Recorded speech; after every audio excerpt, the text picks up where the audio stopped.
साथियों, कैसे हो आप सभी भाई। जो इवोल्यूशन नामक अपन टॉपिक कर रहे हैं, इवोल्यूशन अपना कंप्लीट हो चुका है।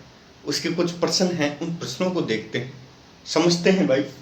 Examination are more dash than test.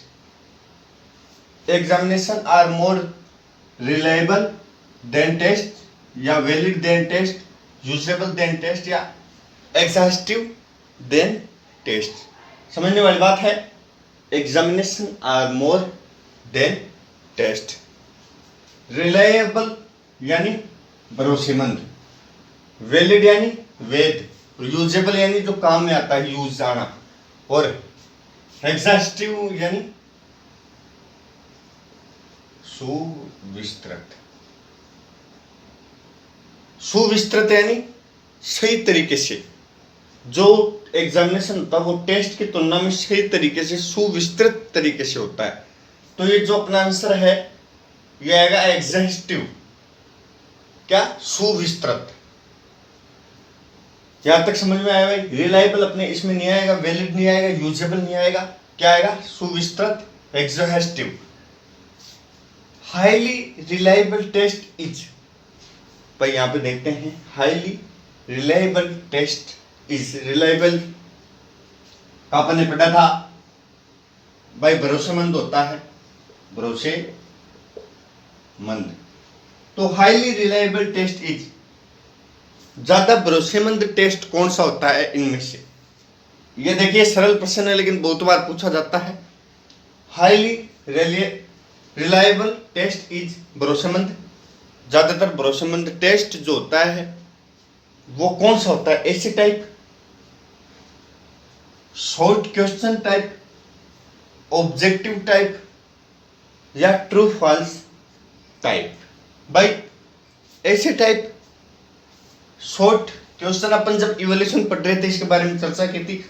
जो हाईली रिलायबल जो भरोसेमंद टेस्ट होता है वो ऐसे टाइप होता है, या शॉर्ट क्वेश्चन होता है, या ऑब्जेक्टिव टाइप होते हैं, या ट्रू फॉल्स होते हैं। तो ये ऑब्जेक्टिव टाइप होते हैं भाई।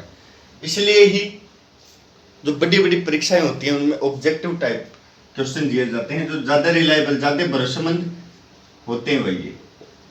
तो यहां तक समझ में आया, ज्यादा भरोसेमंद कौन से होते हैं, ऑब्जेक्टिव टाइप प्रश्न होते हैं।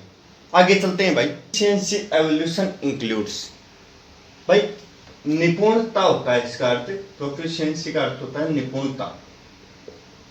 Evolution includes, proficiency evolution includes. Evolution मूल्यांकन में निपुण होने के लिए भाई, निपुण मूल्यांकन, एक सही मूल्यांकन होने के लिए क्या क्या उसमें इंक्लूड होना चाहिए। ओनली स्पोकन इंग्लिश, केवल बोलना है इस इंग्लिश को, या ओनली रीडिंग इंग्लिश, केवल पढ़ना है, या ओनली राइटिंग इंग्लिश के केवल लिखना है, या स्पोकन एंड रिटन इंग्लिश, बोलना भी आए और लिखना भी आए। तो आप सभी को पता है इसमें डी आएगा ऑप्शन को देखते हुए, भाई बोलना भी आए और लिखना भी आए।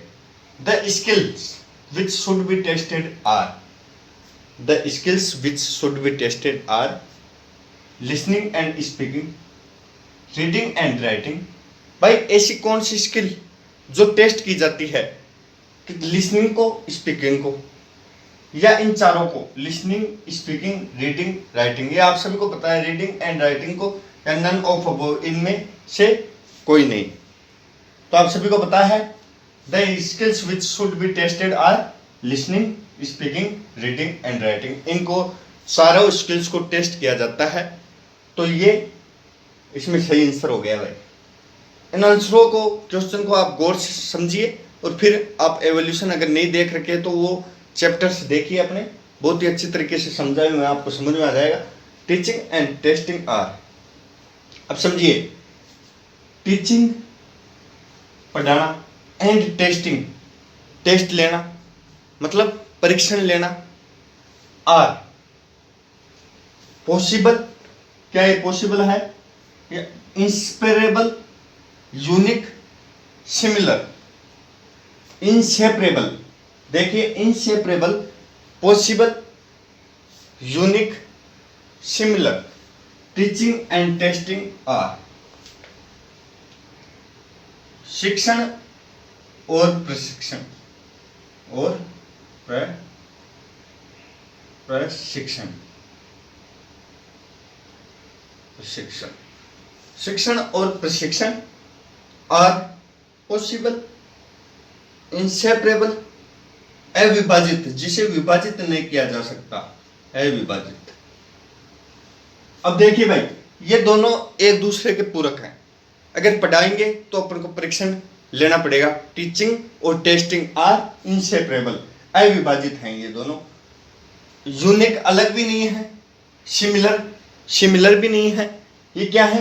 अविभाजित। इन दोनों को विभाजित नहीं किया जा सकता, क्योंकि एक सही शिक्षण हमें जब भी माना जाएगा जब उसका परीक्षण हो जाए, उसका टेस्ट लिया जाए।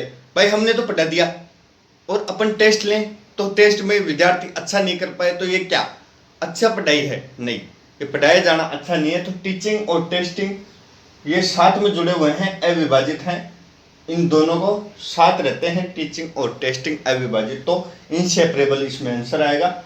इसमें अपना हो गया listening, speaking, reading and writing, और अपने इसमें हो गया स्पोकन एंड रिटन इंग्लिश। भाई यहाँ तक समझ में आया?